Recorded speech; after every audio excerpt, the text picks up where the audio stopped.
Harlem never truly slept.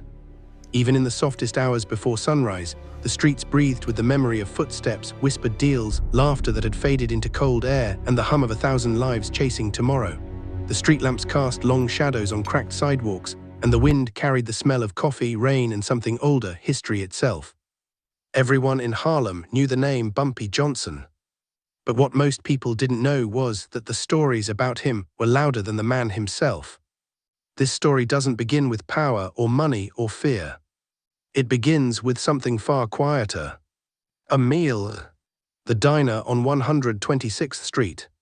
The diner sat on the corner of 126th and Lenox, a narrow place with fogged windows and a neon sign that flickered like it couldn't quite make up its mind. Inside, the booths were worn smooth by decades of elbows, arguments, and lonely late-night conversations. The floor tiles were cracked but clean. The coffee was strong enough to wake the dead, and the waitress, Miss Clara, remembered everyone's order before they even sat down. Bumpy Johnson sat in the back booth. Not because it was hidden, but because it gave him the best view of the whole room. He wore a simple dark coat neatly pressed, no flashy jewelry, no loud colors, just a man who looked like he belonged anywhere and nowhere at the same time. His hat rested beside him on the table, and in front of him was a plate of eggs, toast, and bacon that he hadn't touched yet. Across the diner, a young man stood near the door. His name was Elias Turner. He was new to Harlem, everyone could tell. His shoes were too clean, his jacket was too stiff, his eyes moved too fast, scanning the room like he was searching for something or someone. Elias had come here with a purpose. And purpose, when mixed with impatience, often made people careless. The first mistake. Elias stepped forward, his boots echoing slightly too loud against the diner floor. The room grew quieter, not silent but aware. He stopped at Bumpy's table and cleared his throat. "Bumpy Johnson," he said, "we need to talk." Miss Clara froze mid-pour at the coffee counter. A man in the corner booth lowered his newspaper just enough to see what would happen next. Bumpy didn't look up. He picked up his fork slowly and cut into his eggs. "I'm eating," he said calmly. "You can talk, I'll listen." Elias blinked. That wasn't the response he'd prepared for. "You don't understand," Elias said. "This is important." Bumpy took a bite, chewed thoughtfully, and finally looked up. "Everything is important to someone," he replied, "but nothing gets more important just because you say it louder." The words landed softly, but they landed deep. "Elias' story." Elias pulled out the empty chair across from Bumpy and sat without being invited. "I came to Harlem because I heard this is where things happen," he said. "Real things, power, opportunity. I've got ideas, big ones, but every door I knock on gets shut in my face. They told me if I wanted to be heard, I should find you." Bumpy sipped his coffee. "People talk too much," he said. "Listening is harder." Elias leaned forward. "I don't want to listen, I want to be remembered." Bumpy studied him then, really studied him. The tight jaw, the restless hands, the hunger in his eyes that had nothing to do with food. "Sit back," Bumpy said, "and let me finish my meal." Elias frowned. "That's it, that's your answer." "For now," Bumpy replied. "The test of patience." Minutes passed. The fork moved slowly. The coffee steamed. The diner returned to its normal noise, but Elias felt like the whole world was watching him sit there waiting. He shifted in his seat, tapped his fingers on the table. "People out there don't wait," Elias said, "they take." Bumpy nodded. "And that's why they lose." Elias scoffed. "Lose what?" "Respect, trust, the future." Elias fell quiet. For the first time since he walked in, he didn't know what to say. A lesson without a lecture. When Bumpy finished eating, he folded his napkin carefully and placed it beside the plate. "Tell me something," he said. "Why do you really want power?" Elias opened his mouth and stopped. He thought about it, actually thought. "Because I'm tired of being invisible," he finally said. Bumpy nodded slowly. "That," he said, "is the most honest thing you've said all day." He stood up, put on his coat, and picked up his hat. "Walk with me." The street of 1,000 stories. They stepped outside into the cold Harlem air. The street was alive now, kids running, shop owners opening their doors, a man playing a saxophone on the corner, the sound rolling through the morning like a promise. Bumpy pointed down the block. "Every person on this street wants something," he said. "Money, love, safety, respect, power, you name it." Elias nodded. But the ones who get it, Bumpy continued, aren't the ones who grab first, they're the ones who understand last. Understand what? Elias asked. Bumpy stopped walking. He turned and looked Elias straight in the eyes. That nobody owes you a thing, not even a chance, but if you give people dignity, they'll give you something better. What's that? Elias asked. A reason to remember your name. The choice. A black car rolled slowly down the street and stopped near them. The driver nodded at Bumpy. Mr. Johnson, he said, you're needed. Bumpy tipped his hat slightly. He turned back to Elias. You came looking for a door, Bumpy said. I gave you a window. Elias frowned. What am I supposed to do now? Bumpy smiled just barely. Decide what kind of man you want to be when people finally start watching. He stepped into the car, and it pulled away, disappearing into the flow of Harlem's morning. Elias stood there alone, the city moving around him. For the first time in his life, he didn't feel invisible. He felt seen by the man who had said almost nothing at all, when silence starts speaking for you. Harlem had a way of remembering people without announcing it. Names didn't spread there because someone demanded attention. They spread because actions left fingerprints on the streets, in the shops, in the quiet nods exchanged between strangers who had seen enough to know when something different was happening. Elias Turner walked those same streets every morning after that diner encounter, but he no longer walked like a man chasing eyes. He walked like someone listening, absorbing, watching patterns instead of forcing himself into them. The lesson Bumpy Johnson had given him was still settling, like dust after a storm, and for the first time in his life, Elias realized that patience wasn't weakness, it was positioning.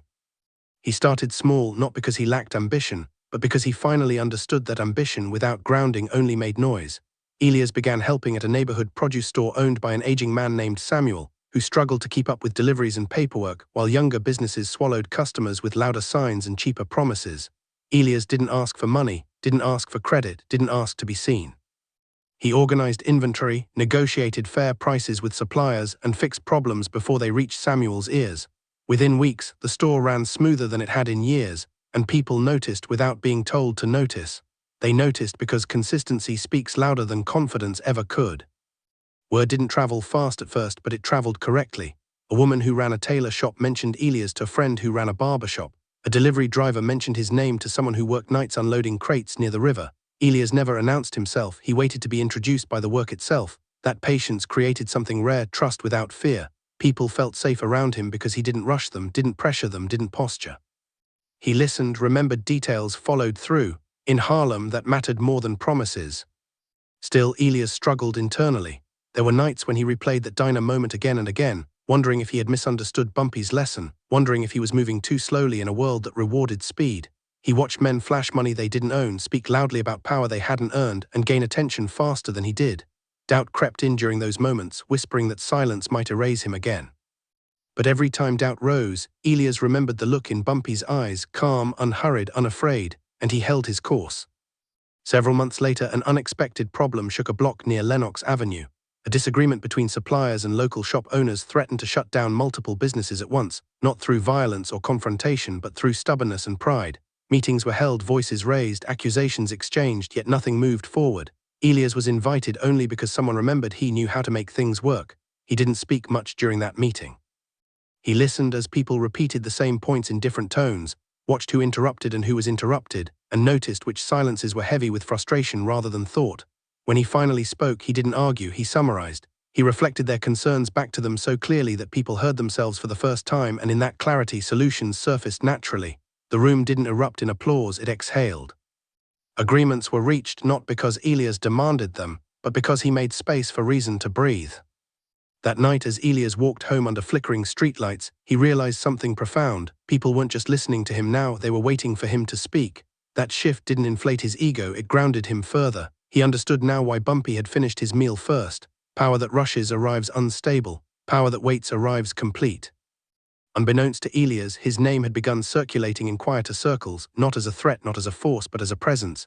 Men who had known Harlem longer than he had been alive began asking subtle questions. Who's that young man who solves problems without making enemies? Who's the one who lets others feel heard without giving up direction? Elias never heard these questions, but he felt their effects. Doors opened without announcements. Conversations paused when he entered rooms. People looked to him not for permission, but for reassurance. One evening, long after sunset, Elias found himself standing outside the same diner where everything had begun. He hadn't planned it, his feet had simply brought him there. Inside, the booths were full, the coffee still strong, Miss Clara still working as if time owed her respect. Elias ordered a simple meal and sat alone in the back booth, the same one Bumpy had occupied months earlier. As he ate slowly, deliberately, he smiled at the realization that he no longer felt the need to rush the moment. For the first time, waiting felt powerful. When Elias stepped outside, a familiar black car rolled past him and slowed just enough for the passenger window to lower slightly. No words were exchanged, only a brief nod from inside the car, calm, acknowledging, complete. Elias nodded back, not in gratitude but in understanding. The lesson had taken root, the silence had done its work. That night Harlem didn't celebrate Elias Turner, and that was precisely the point. His influence wasn't loud enough for headlines, but it was steady enough to endure. He had learned that true change doesn't arrive with an announcement, it arrives when people stop arguing and start adjusting. And somewhere deep inside, Elias knew that the man who once asked to be remembered had become someone worth remembering, not because he demanded attention, but because he respected the time it takes to earn it. The moment everyone expected him to break. By the time Elias Turner's name became familiar in Harlem, it had acquired something more powerful than reputation. It had acquired expectation. People no longer wondered who he was, they wondered what he would do next, and that curiosity carried a quiet weight that Elias felt every time he stepped into a room. He noticed how conversations softened when he entered, how arguments paused mid-sentence, how people looked toward him not for dominance but for direction. This new role unsettled him at first, not because he feared responsibility, but because he understood how fragile trust could be once placed under pressure. He remembered Bumpy's calm eyes in the diner and realized that the true test of patience wasn't waiting in silence, it was remaining composed when everyone else demanded a reaction. That test arrived sooner than Elias expected, wrapped not in confrontation but in disappointment. A cooperative agreement he had helped establish between several local businesses began to fracture when a key participant withdrew unexpectedly, threatening the balance that had taken months to build. Whispers spread quickly, and those whispers began to twist into doubt, not about the agreement, but about Elias himself.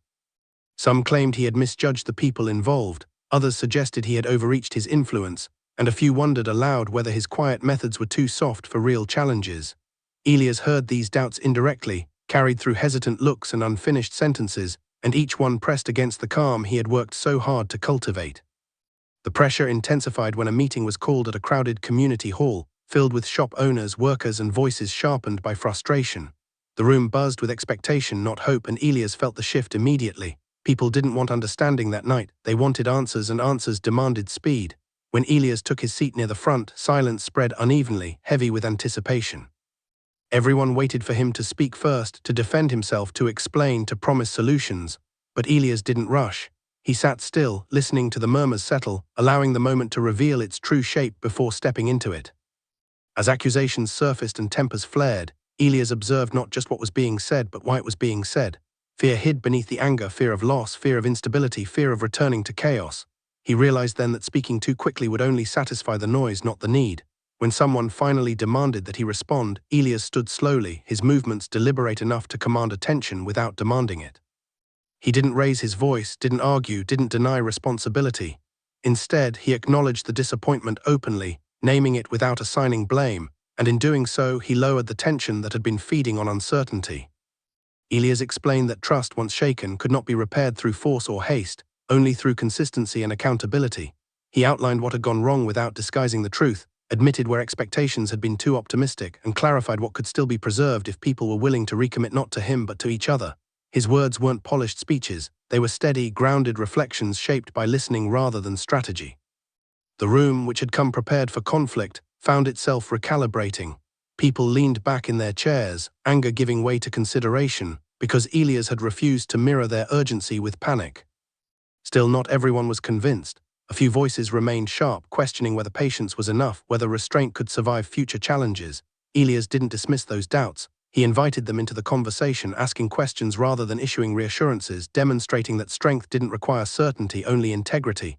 By the end of the meeting, no dramatic victory had been declared, but something more durable had taken root: mutual responsibility. The agreement was reshaped, not salvaged through persuasion, but rebuilt through shared ownership, and the people who left that hall understood that progress didn't depend on Elias alone. Later that night, walking through streets softened by moonlight, Elias felt the weight lift slightly, replaced by clarity. He understood now why moments of pressure revealed character more clearly than moments of success. Silence had not failed him, it had protected him from reacting out of fear. In choosing patience again, Elias had demonstrated not control over others but control over himself, and that distinction mattered more than any public approval. Unseen by Elias, a familiar observer watched from a distance, noting the absence of spectacle and the presence of resolve. No approval was given, no guidance offered because none was needed. Elias had crossed an invisible threshold, the moment when lessons stop being remembered and start being lived. Harlem continued its rhythm around him, unchanged on the surface but subtly altered beneath, because people had witnessed something rare, a man tested by expectation who chose steadiness over performance.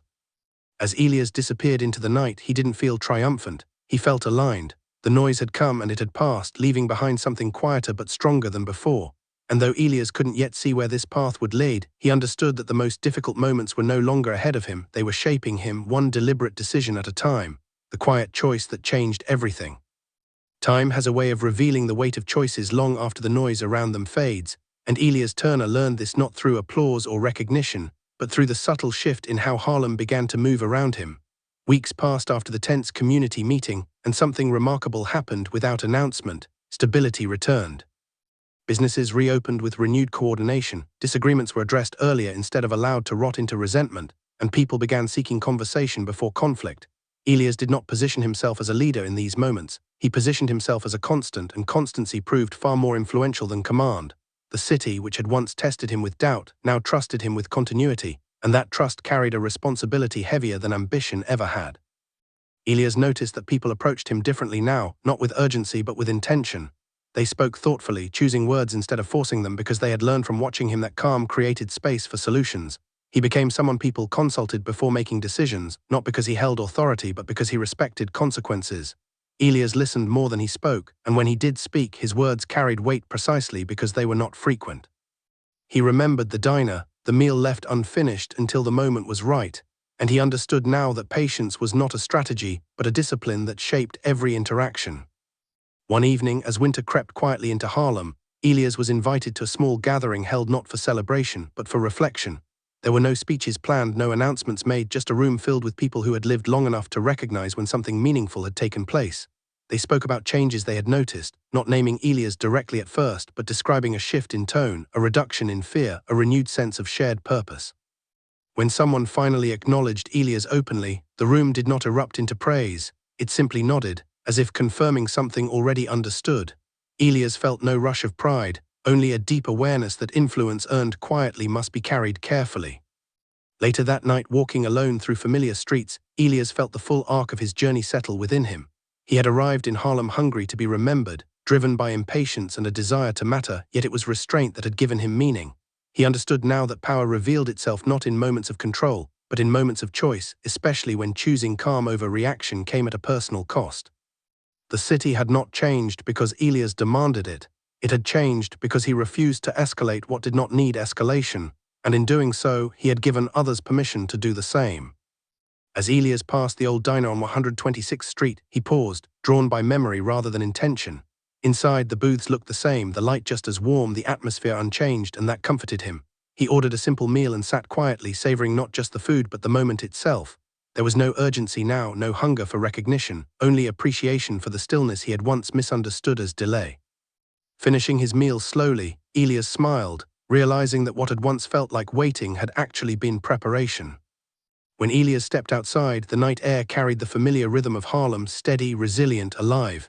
Down the street, a black car passed without slowing this time, its presence no longer symbolic, no longer instructional. Elias didn't look for it, didn't need to.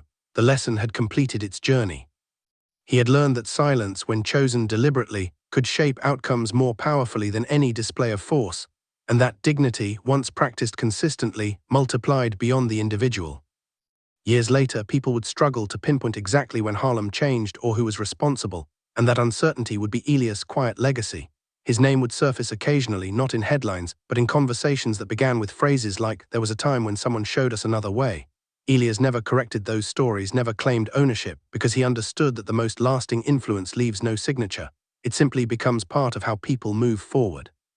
And so the story did not end with a declaration or a dramatic turning point, but with something far more enduring, a man who learned that finishing a meal before responding could change the course of a life, and a city that learned that patience, when practiced with integrity, could change the course of many.